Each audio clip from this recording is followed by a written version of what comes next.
get asked a lot about cactus and how to take care of them. The number one reason that people kill them is overwatering. You have to think desert.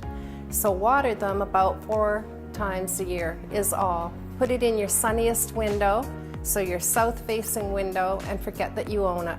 And every now and then you'll walk by and be surprised how much it will grow. Cactus actually get some of the most beautiful flowers that there are out there. And they can get to be a massive size, but hard to get because insects hide on the inside of them. So it's hard to get them over the border, but certainly a rewarding plant to own.